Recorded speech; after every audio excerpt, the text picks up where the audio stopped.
con vosotros. Gracias por la invitación y la verdad que para mí es un privilegio. Traigo los saludos de mi esposa Gladys y de los chicos.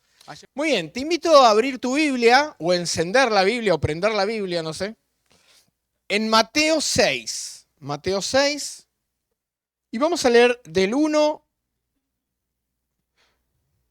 al 15.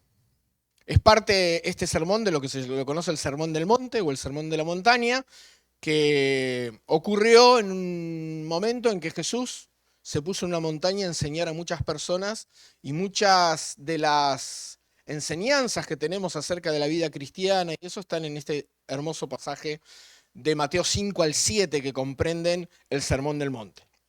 Dice: guardaos de hacer vuestra justicia delante de los hombres, para ser vistos delante de ellos. De otra manera no tendréis recompensa de vuestro Padre que está en los cielos. Cuando pues des limosna, no hagas tocar trompeta delante de ti, como hacen los hipócritas en las sinagogas y en las calles para ser alabados por los hombres. De cierto os digo que ya tienen su recompensa. Mas cuando tú des limosna, no sepa tu izquierda lo que da o lo que hace tu derecha, para que sea tu limosna en secreto, y tu Padre que te ve en lo secreto te recompensará en público. Y cuando ores, no seas como los hipócritas, porque ellos aman el orar de pie en las sinagogas y en las esquinas de las calles, para ser vistos por los hombres. De cierto os digo que ya tienen su recompensa. Mas tú, cuando ores, entra a tu aposento, cerrada la puerta, ora a tu Padre que está en secreto, y tu Padre que te ve en lo secreto te recompensará en público. Orando no uses vanas repeticiones como los gentiles, que piensan que por su palabrería serán oídos. No os hagáis semejantes a ellos, porque vuestro Padre sabe de qué cosas tenéis necesidad antes de que vosotros le pidáis. Vosotros pues oraréis así: Padre nuestro que estás en los cielos, santificado sea tu nombre. Venga tu reino, hágase tu voluntad como en el cielo, así también en la tierra. El pan nuestro de cada día, dánoslo hoy, y perdónanos nuestras deudas, como también nosotros perdonamos a nuestros deudores. Y no nos metas en tentación, mas líbranos del mal. Porque tuyo es el reino, el poder y la gloria, por los siglos de los siglos. Amén. Porque si perdonáis a los hombres sus ofensas, os perdonará también a vosotros vuestro Padre Celestial. Mas si no perdonáis a los hombres sus ofensas, tampoco os perdonará a vosotros vuestro Padre Celestial, o tampoco perdonará a vuestro Padre vuestras ofensas. Muy bien. ¿Cuántos de vosotros encontraste este pasaje en la Biblia? ¿Lo teníais? ¿Lo tenéis ahí en la Biblia? ¿Sí? No está sacado, ¿no? Bueno, a veces creo que los evangélicos somos, o los cristianos, los creyentes somos expertos cirujanos, ¿no?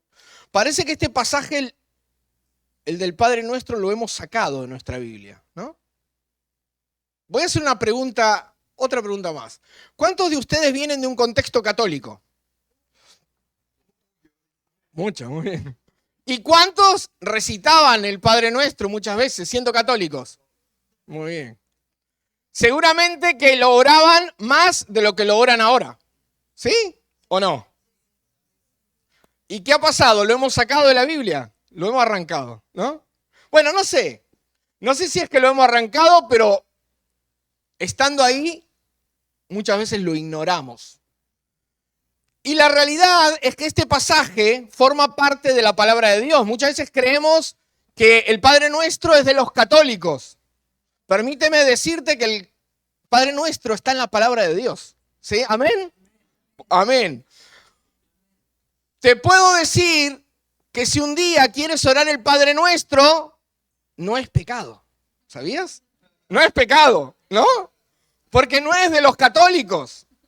Es una oración. Es más, es de las pocas oraciones que podemos encontrar en la palabra que hizo Jesús. Hay muchas oraciones en la palabra de Dios, muchísimas. Pero no encontramos tantas oraciones que haya hecho Jesús. Esta es una de ellas, es la más larga que Jesús hizo.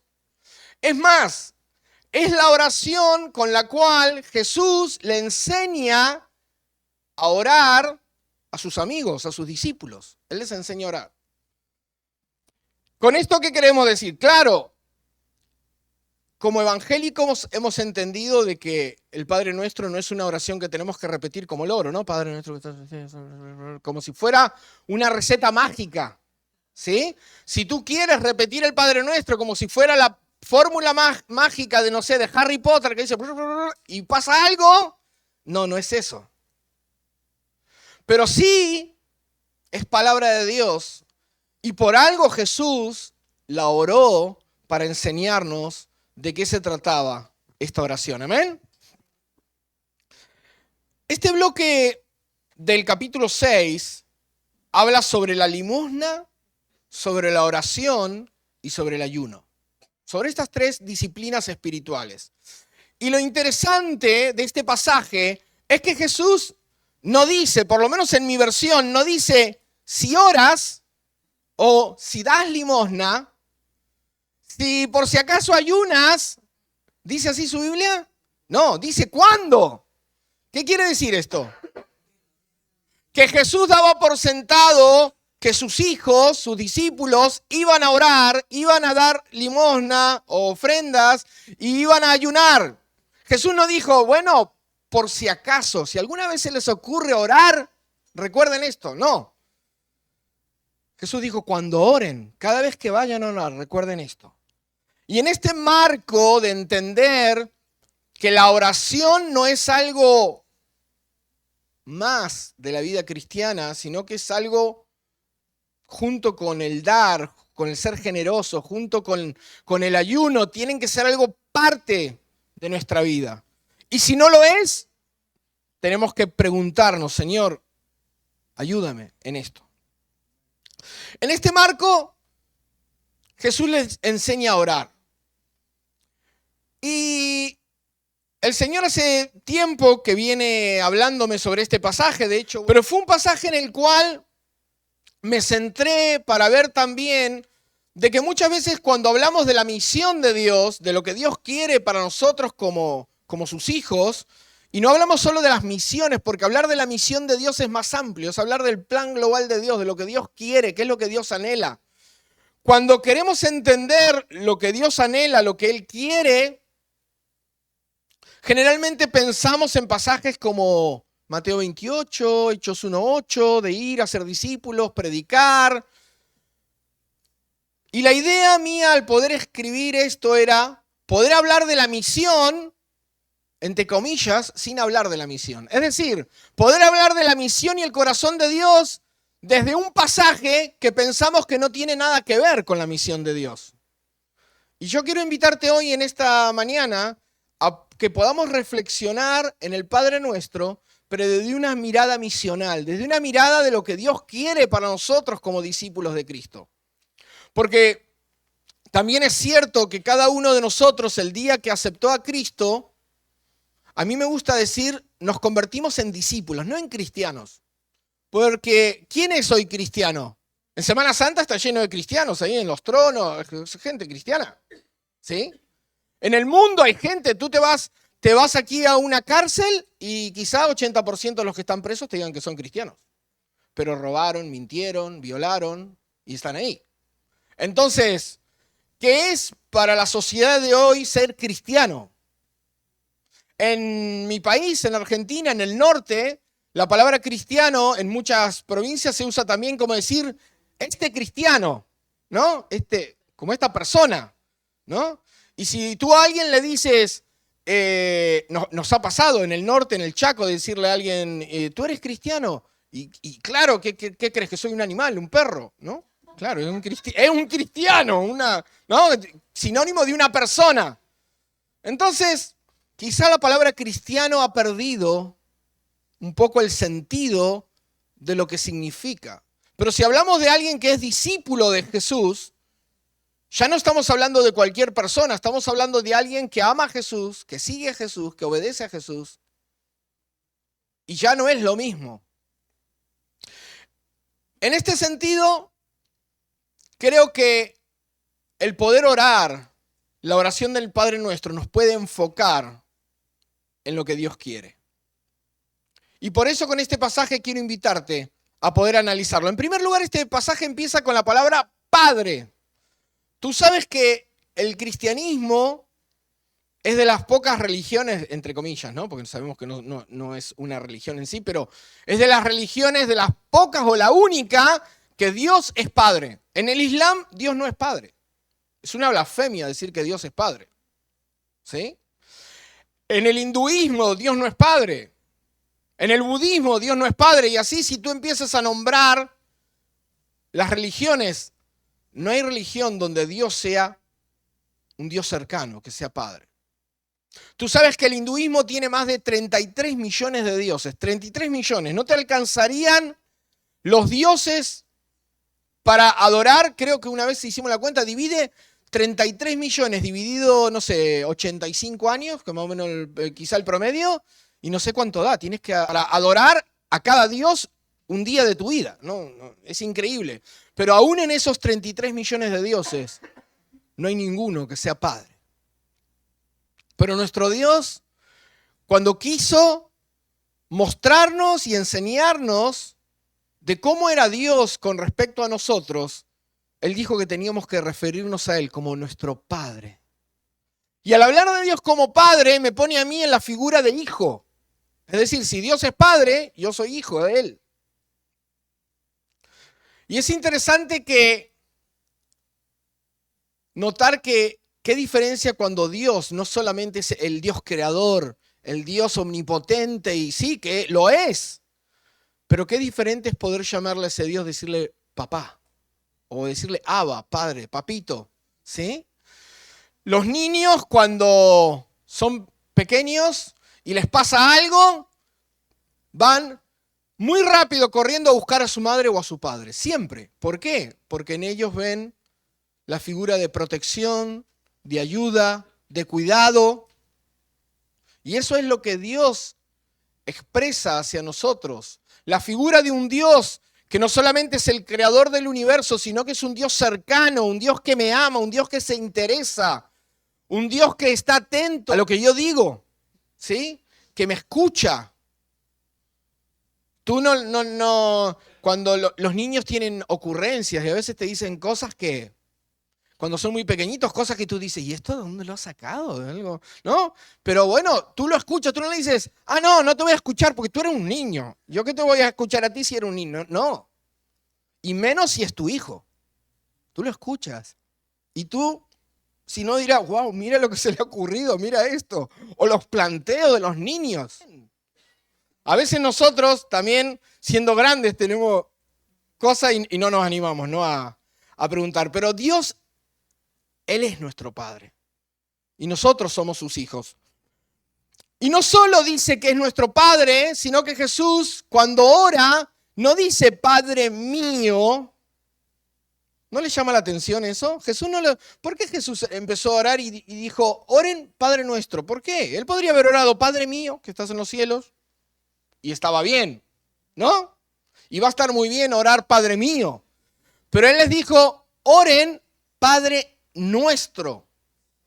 Y sabes que al orar Padre nuestro, esto nos recuerda que somos parte de una familia más grande.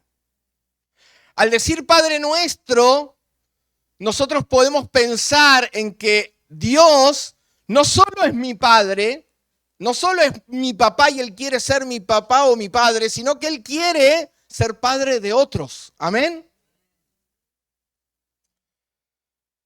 Muchas veces nosotros como discípulos de Cristo practicamos la oración preferida. ¿Sabe muchas veces cuál es la oración preferida de los discípulos de Cristo? La oración egoísta. Señor, bendecime, saname, cuidame. Pero muchas veces es esto, es la oración egoísta. Oramos poco y cuando oramos, oramos por nosotros. Pero al poder orar y decir Padre nuestro y no Padre mío, me hace recordar que tengo hermanos, que tengo hermanas, que tengo gente aún que no es hija de Dios, pero que Dios quiere que vengan a la familia. Él quiere que ellos también sean parte de esta familia tan grande. Él quiere ser padre de todos. Él ama a todos. Todos están invitados. ¿Te recuerdas la parábola de las bodas? Ve por los caminos, invita a la gente. Los que quieran venir están invitados. Esto no es para algunos, es para todos.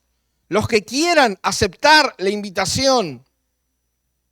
Compartir al Padre es reconocer que ese Padre puede ser compartido con los demás. A veces doy el ejemplo de que como padres, cuando somos padres de varios hijos, tú sabes que cuando vino el segundo hijo, se crea un poco una dinámica difícil en la casa, porque el primer hijo, si es pequeño, ve el bebé ahí y ve que todos están con el bebé y a veces como que empieza una lucha de poder entre el primero y el bebé. Es que ahora tengo que compartir a mi padre y a mi madre con esta personita que ha llegado, ¿no? Y hay de todo. Hay casos de que cuando la madre no los ve, el niño va y le pellizca al bebé o le hacen cosas, o no. Pero pasa, hay casos, yo he visto casos de celos, ¿no? Rabietas, porque claro, también toda la gente le trae regalos al bebé y a veces no le traen al otro niño. Entonces empieza una lucha en ese primer hijo de entender de que mamá y papá ahora no son solo para él, sino que él los tiene que compartir con su hermanito y que él también tiene que amar a su hermanito. Eso, gracias a Dios, es un proceso que a veces es simple, a veces lleva más tiempo y a veces lleva toda la vida, porque a veces hay hermanos que ya son grandes y tienen celos uno de otro. Es que tú prefieres más a él que a mí. Es que porque él es el primero y yo, ¿no? Quizá a ti no te pasa, seguramente. Pero eso expresa cosas que hay en nosotros, en nuestro corazón. Dice, Padre nuestro que estás en los cielos. Nuestro Padre no es un Padre común. Es un Padre que siendo el Rey del universo, murió y resucitó y hoy está a la diestra de Dios Padre. Amén. Buda, Mahoma, Confucio y el líder espiritual que se te ocurra murieron y están en la tierra. No resucitaron. Pero nuestro Padre está en los cielos. Amén. Y por eso puedes entrar confiadamente al trono de la gracia, ir a Él y expresarle y abrir tu corazón y derramarle, porque también Él vivió entre nosotros, conoce nuestra realidad, fue tentado. Y Él te ama y me ama, y quiere ser ese Padre amoroso, y quiere escucharnos como hijos para poder acceder a su presencia. ¿Sabes qué? Muchas veces tenemos muchos protocolos como cristianos. Está bien el respeto y todo eso, pero a veces vamos con mucha ceremonia a Dios, ¿no? Oh, Padre Santo, amoroso, ¿no? Tú imagínate que tú estás en tu casa, ¿no? Aún tú eres mayor y vas a la casa de tu padre. Entonces tú quieres agarrar una lata de cerveza del refri. Y tú dices, oh, Santo Padre, bendito eres, ¿puedo yo abrir el refri y sacar una lata de cerveza? Tú no haces eso con tu padre, ¿no? Tú sabes que tu padre te ha dicho que todo lo que él tiene es tuyo, ¿sí? Y si no, tú le dices, voy a sacar, y lo sacas. Tú no esperas que tu padre te dé permiso para algo porque tú eres su hijo, ¿sí? Entonces, muchas veces con Dios vamos con un protocolo muy grande, como si nosotros no fuéramos sus hijos. Y somos sus hijos. Sí que está bien el respeto. Tú le puedes llamar a Dios, sí, decirle, porque también acá hay mucho de, ay, mira, le dice a Dios, le dice papi, o papito, o no sé. Tú puedes decirle como tú te sientas cómodo. Si tú te sientes mejor diciéndole padre, está bien. Pero lo importante es que tú sepas que como Él es tu padre, Él es tu familia, ahórrate el protocolo. Háblale con respeto, pero ahórrate el protocolo. Luego vendrá el toque cultural. ¿sí? Porque después están las culturas. Yo tengo una amiga de un país de Latinoamérica que ella le habla a su esposo de usted. Y a mí me suena muy, muy extraño. Pero en su cultura es real. Pero ella le dice, ¿usted quiere un café? Bueno, a mí me suena, yo digo, ¿por qué le habla así al esposo? Con tanto protocolo. Pero en su cultura se hace así. Bueno, está bien. Yo no voy a estar en contra de eso, ¿sí? Pero tú tienes que saber eso, que muchas veces tenemos que ahorrarnos el protocolo. Y Jesús dijo, cuando oren, no sean como los fariseos, que oran, no, que oran con tanto ritual, con tanto protocolo, sino acércate al corazón de tu Padre y di, santificado sea tu nombre. ¿Sabes que Padre nuestro que estás en los cielos, santificado sea tu nombre? Muchos creen que la primera petición es venga tu reino, pero en realidad el santificado sea tu nombre no es parte de la introducción, sino que es la primera petición que Dios nos enseña que tenemos que hacer cuando nos acerquemos al Padre. Es decir, pedir que su nombre sea tenido por santo, sea santificado. ¿Y qué es santificar? Santificar tiene dos significados en la Biblia. Uno, que es el que más le damos siempre, que es el de pureza, ¿sí? Santidad como pureza. Pero el primer significado en la Biblia, ¿sí? Cuando Dios nos habla de que Dios es santo, sí, que Dios es puro, no tiene pecado, pero cuando la Biblia habla de santidad de Dios, el primer término se refiere a que Dios es otro, es distinto a todo lo que hay, es diferente. Es decir, cuando la Biblia dice que tú eres santo, ¿tú no tienes pecado? Sí, yo también. Y entonces, ¿por qué dice que somos santos? Dice que somos santos porque fuimos apartados del mundo para servir a Dios. Había elementos en el lugar santísimo, elementos que estaban para servir. ¿Sí? Por ejemplo, imagínate que había un candelabro, el candelabro. El candelabro ese que estaba en ese lugar era santo. Pero ¿qué hacía a ese candelabro santo si quizás había un candelabro que había sido hecho por el mismo artesano, pero estaba en una casa? Eran igualitos, pero uno era santo y el otro no. ¿Por qué? Porque uno había sido apartado para el servicio a Dios. En sí era el mismo, pero había sido apartado para servir a Dios. Y cuando la Biblia habla de santificar, dice que tenemos que adorar, reconocer que Él es el único, el verdadero, el santo. No hay otro igual a Él y tenemos que alabar y reconocer a ese Dios que no solamente es puro, sino que es diferente a todo lo que existe. Dicen los salmos que solo Él es Dios y los demás son ídolos. Solo Él es Dios. ¿Y saben lo que sucede? En el mundo se santifican muchos nombres de mucha gente. Pero solamente Dios merece ser santificado. Amén. Y aún hay muchos nombres santificados a lo largo del mundo. Se santifica el nombre de Alá, se santifica el nombre de Buda, de Krishna, de 33 millones de dioses, como hablamos, pero en muchos de esos países y naciones no se santifica el nombre de nuestro Dios. Y eso, al orar como sus hijos, tiene que movernos a decir, Señor, tantos lugares donde no se santifica tu nombre, donde no se reconoce tu nombre, donde no se pone a tu nombre como el único verdadero y digno de ser alabado y adorado. Y nosotros tenemos que orar para que en esos lugares donde no se santifica el nombre de Dios, su nombre pueda ser conocido, santificado y glorificado. Somos responsables, querido hermano, de dar a conocer el nombre de Dios para que la gente pueda santificarlo. Él es Jehová Jireh, el Dios que provee. Él es Jehová Rafa, el Dios que sana. Él es Jehová Shalom, el Dios que es nuestra paz. Él es Jehová Nisi, el Dios que es nuestro estandarte.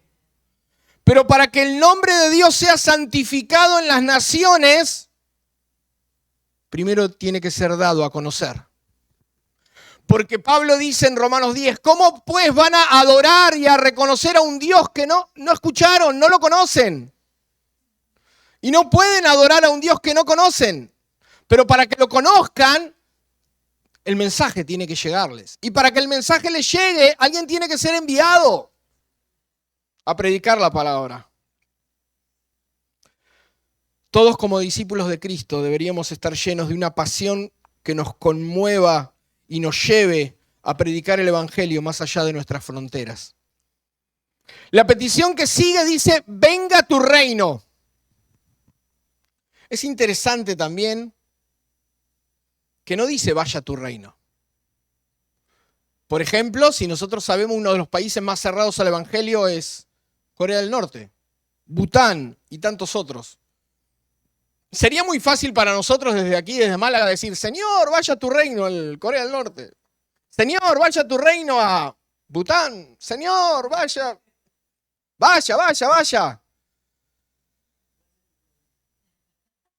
Claro, vaya tú, está muy bueno, porque desde donde estés puedes enviar el reino a donde quieras.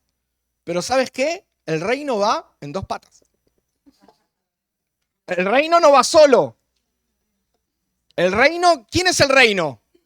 Nosotros somos el reino. Y para que el reino vaya, alguien tiene que ir. La palabra dice, venga tu reino. Pero si dice, venga tu reino, ¿cómo podemos entonces hacer para que el reino vaya a Corea del Norte? Tenemos que ir y estando ahí, podremos decir, Señor, venga tu reino aquí. Venga tu reino. Creo que el Señor tiene que ayudarnos a poder salir un poco de nuestros templos. No digo que los templos estén mal, pero tenemos que ir a esos lugares donde el reino de Dios no está establecido. Y no me quiero ir tan lejos. Tú sabes que España, de los 8.000 pueblos o ciudades que tiene, el 90%, 7.000 pueblos, no tienen templo evangélico en ellos. Ni uno. Más de 7.000 pueblos en España que no tienen un templo evangélico. Y uno dice, bueno, ¿y qué hay que hacer? Hay que ir. Y estando en ese pueblo, si algún día vas de paseo, te vas a Casarabonela, te vas a, bueno, en Mijas creo que hay, pero te vas a Álora, aprovecha a orar y decir, Señor, venga tu reino a este lugar. Venga tu reino a este pueblo, Señor, descienda tu reino a este lugar. Bueno, y quizás te sorprendas, quizás Dios te quiere enviar después a ese pueblo, no sé. Pero, hermanos, tenemos que orar y pedir que el reino de Dios sea establecido en las vidas de las personas. Hay muchas personas donde Cristo no reina. Y pedir que el reino de Dios se establezca es pedir que el reinado de Cristo sea reconocido en la vida de las personas, de aquellos que no le conocen. Amén. Jesús dijo, el reino de Dios ha llegado. El reino de Dios está presente en la iglesia. Cristo reina en la iglesia. Y esperamos anhelar el día en que el Señor nos lleve por las naciones o te lleve donde te lleve. Que pueda ser alguien que siempre ore, Señor, venga a tu reino.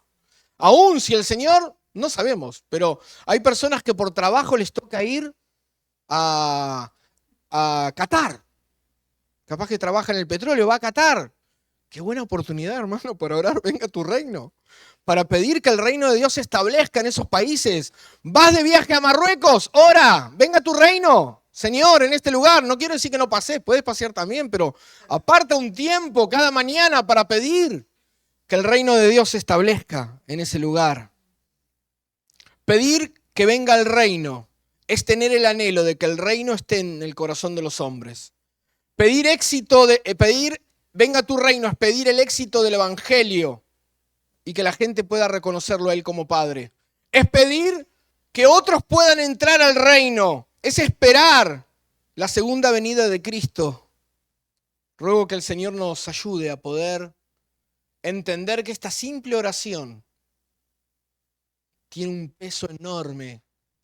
Y no es solamente una oración de decir, bueno, pero tiene tantos componentes esta oración de entender que soy hijo, de entender que tengo que ser generoso y compartir a mi Padre, entender que la voluntad de Dios tiene que hacerse en todo lugar, entender que el reino de Dios tiene que ser establecido.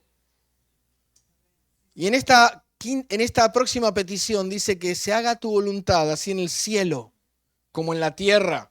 ¿Sabe usted cómo se hace la voluntad de Dios en el cielo? En el cielo, Dios habla y los ángeles obedecen.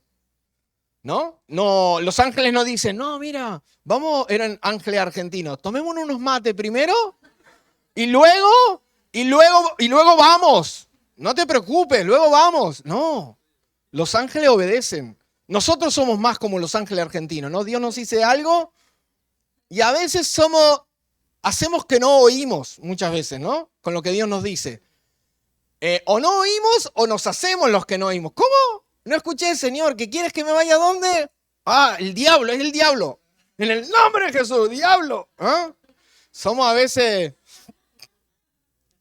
Pero en esta oración también nos pide que tenemos que pedir que aquí en la tierra Dios sea obedecido de la misma manera que se le obedece en el cielo. ¡Wow! ¿Cómo serían nuestras iglesias si cada uno de nosotros, no decimos todos, todos, incluido desde el pastor hasta todos, hiciéramos la voluntad de Dios? ¿Cuántas veces somos desobedientes o somos tardos para obedecer?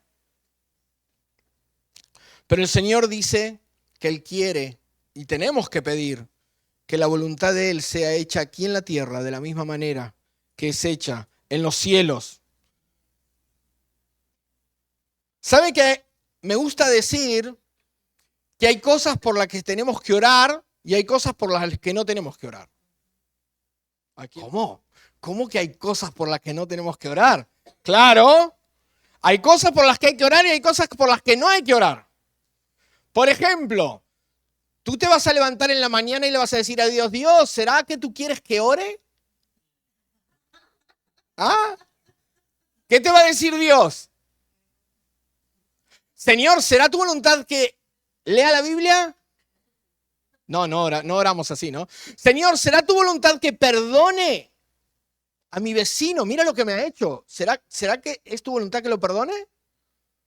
Mira, hay cosas por las cuales no tenemos que orar. ¿Sabes lo que hay que hacer con ciertas cosas? Obedecer.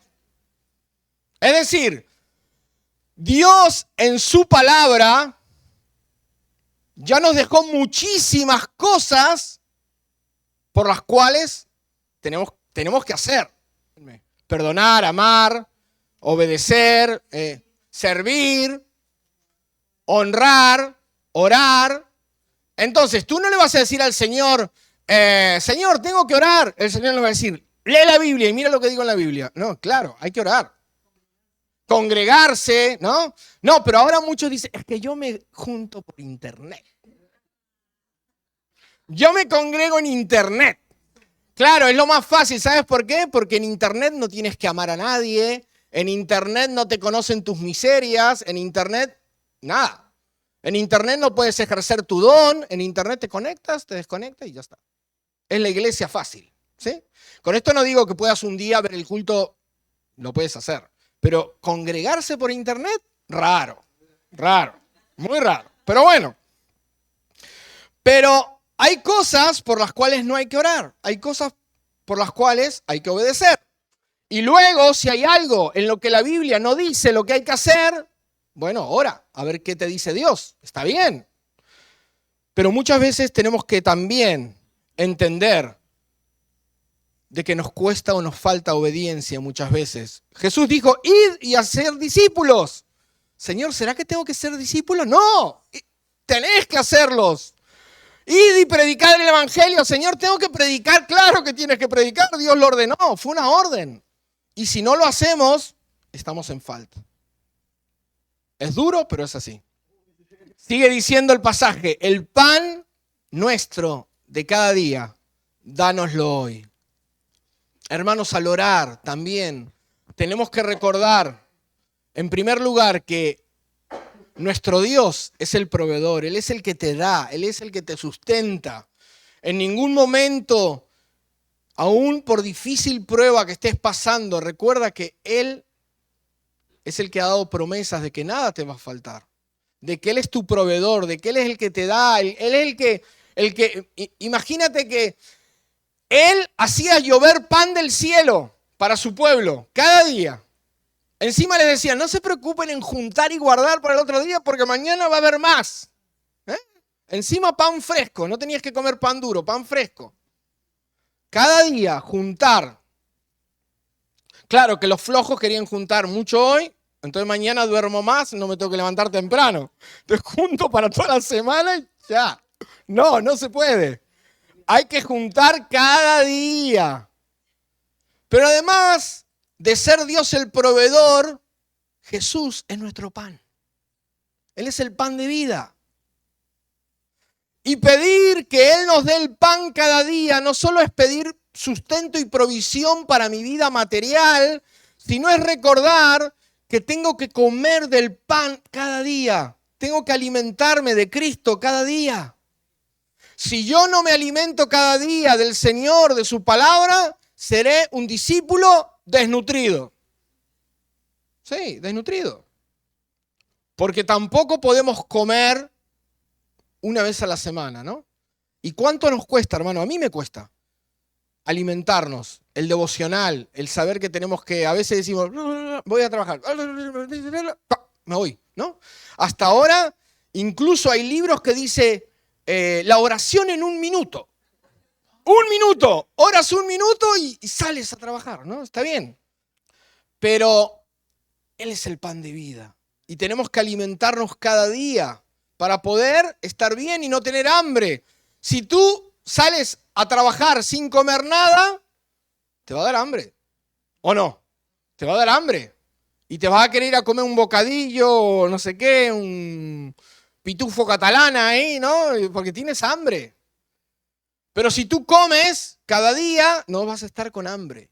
Y muchas veces estamos como discípulos de Cristo, hambrientos en la vida. Y Dios es ese Dios que nos puede dar. Y Él nos pide que tenemos que alimentarnos siempre. Él es el pan de vida. Y no solamente tenemos que comer el pan, sino que como dijimos que somos una comunidad, Jesús nos enseñó a orar Padre Nuestro, para recordarnos que somos muchos. Y Jesús, ¿sabes qué? No solo te quiere dar el pan, sino Jesús quiere que repartas el pan. ¿Amén? Jesús te dice, ¿sabes qué, hijo? Yo te voy a dar pan, pero encima te voy a dar mucho pan para que comas y repartas pan al que no tiene. Quizás hay algún hermano de la iglesia que necesita pan, o quizás tus vecinos que no conocen el pan de vida necesitan de ese pan. Y me gusta ver a las iglesias como panaderías de barrio. ¿Nunca te pusiste a pensar una iglesia como una panadería que reparte pan? Reparte el pan de vida a la gente. Pero el Señor quiere convertirnos también en panaderos. No sé si alguna vez pensaste que podía ser un panadero. Dice también, perdónanos nuestras deudas como nosotros perdonamos a los que nos ofenden. Hermanos, creo que tenemos que enfocarnos en el mensaje que predicamos. El mensaje que salva y transforma vidas es el mensaje del arrepentimiento y el perdón de pecados. Hay muchos mensajes hoy en día que se pueden escuchar. ¿Sí? Ser un creyente exitoso, que no digo que esté mal, pero hay muchos mensajes, incluso a la gente de poder prosperar en muchas cosas, que no está mal. Yo creo que Dios quiere que prosperemos, pero tú puedes prosperar e irte al infierno. Y tu casa millonaria y tus coches se van a quedar aquí y tú te vas a ir al infierno. Y la gente de nada le sirve. Dice que ¿de qué le sirve al hombre si ganara el mundo y perdiere su alma? Es decir, eso, nada. Pero el mensaje que salva y que transforma vidas es el mensaje del arrepentimiento y el perdón de pecados. Amén. Decirle a las personas, Dios te ama, pero Dios quiere que te vuelvas a Él. Dios quiere que lo conozcas. Dios quiere que puedas pedirle perdón. Todos somos pecadores y Dios quiere que reconozcas que eres pecador y aceptes el regalo que Él te da en Cristo Jesús. Amén. Pero dice que este mensaje de perdón, de nada sirve poder predicar un mensaje de perdón si yo no puedo perdonar al que me ofendió. Está la historia de ese hombre que le debía millones de euros a un rey, millones y millones y millones de euros, y va ante el rey y le dice, por favor, te suplico, perdóname la deuda, perdónamela, no puedo pagar, perdónamela. El rey tuvo compasión y le perdonó la deuda de millones de euros. Pero cuando este que había sido perdonado salió a la calle, encontró a uno que le debía 100 euros. 100 euros. Le habían perdonado millones de euros. Y este otro solo le debía 100. Y le dijo, desgraciado, me debes 100 euros desde hace años y no me los devuelves. A la policía vamos a ir. Los siervos del rey dice que vieron lo que este había hecho y le dijeron, mira, al que tú le perdonaste millones de euros, metió preso a uno porque le debía 100 euros. Bueno, vengan y va a quedar preso hasta que no pague la deuda que me debe. Y muchas veces podemos ser así, querer predicar un mensaje de perdón a otros, pero nosotros en nuestras vidas no podemos perdonar a los que tenemos al lado. El Señor es muy duro y aquí en los versículos finales hay algo que yo pienso que a veces digo, no, Señor, esto no puede estar en la Biblia. Porque dice, porque si perdonáis a los hombres sus ofensas, os perdonará también a vosotros vuestro Padre Celestial. Mas si no perdonáis a los hombres sus ofensas, tampoco vuestro Padre os perdonará vuestras ofensas. ¿Cómo? Dios, tú no puedes decir que no me vas a perdonar. ¿Cómo que tú no me vas a perdonar? ¿No? Dios dice, si tú no perdonas, yo no te perdono. Está en la Biblia, ¿eh? No es una herejía, está en la Biblia. Así que, hermanos, si tenemos falta de perdón hacia alguien, llámese padre, madre, hermano, amigo, vecino, compañero de trabajo, si usted tiene falta de perdón hacia alguien, perdónelo. Porque si usted no lo perdona, usted está limitando el perdón de Dios hacia su vida. Y eso es lo que dice la palabra. En la medida que extendemos perdón a otros, Dios nos sigue perdonando a nosotros. Pero en la medida que nos cerramos a no poder perdonar, y no nos vamos a extender, pero aún raíces de amargura y de perdón abre puertas a demonios y ataduras espirituales que usted no se imagina. Entonces, si hay algo que arreglar, hagámoslo, me incluyo. Tenemos que perdonar. Pero tú no sabes lo que me ha hecho. No importa, perdónelo. Es que yo no fui el culpable. No importa, perdónelo. Es más, te animo a algo más. Si tienes que pedir perdón y la persona está cerca, donde tú la puedes ver o la puedes llamar, no solamente sea Señor, le perdono. Ve y perdónala personalmente y dile, mira, te quiero pedir perdón por esto. Quizá al revés, el que te ofendió fue el otro, pero ve tú y pide perdón. Y restablece la relación. Y Dios va a seguir bendiciendo tu vida de una manera poderosa. Amén. Y finalizando, ya, creo que como hijos de Dios tenemos que volver a retomar esta oración tan sencilla, quizá esta oración tan poco usada muchas veces, porque la hemos dejado quizás sin orarla más. Y con esto no te digo que la tengas que usar todos los días como lo hacías siempre, pero ¿por qué no un día decir, Señor, quiero orar al Padre Nuestro y orarlo? No está mal. Puedes orar de la manera que tú quieras también, pero lo interesante del Padre Nuestro es que contiene tantas verdades de cómo tenemos que ser personas que reconocen ese Dios personas generosas, personas que comparten, personas que entregan el pan, personas que perdonan, discípulos que anhelamos que la voluntad de Dios sea hecha cada día y que me recuerda que tengo que ser obediente cada día, obedecer como se obedece en el cielo. Yo creo que si comenzamos a orar esta oración más seguido, el Señor va a continuar transformando cosas en nuestros corazones. Porque en definitiva, esta oración nos revela el corazón de Dios. ¿Sí?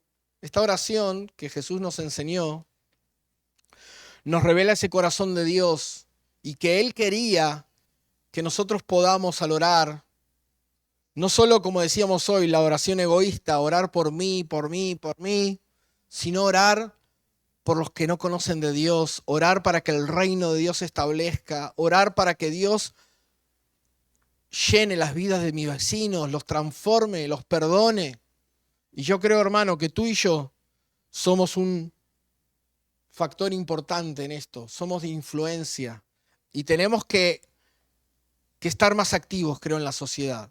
Ser iglesia no solo es venir el domingo aquí en la iglesia, al templo. Ser iglesia no es solo esto. Ser iglesia es como tú y yo nos comportamos en la semana. ¿Qué hacemos? Somos cartas abiertas para impactar a los que nos rodean con el Evangelio de Cristo, sin ser, como Jesús dijo al principio, como los hipócritas, ¿sí? Sin tanto ritualismo, sin tanto protocolo, pero que seamos personas que nos rendimos a los pies del Padre para ser usados por Él.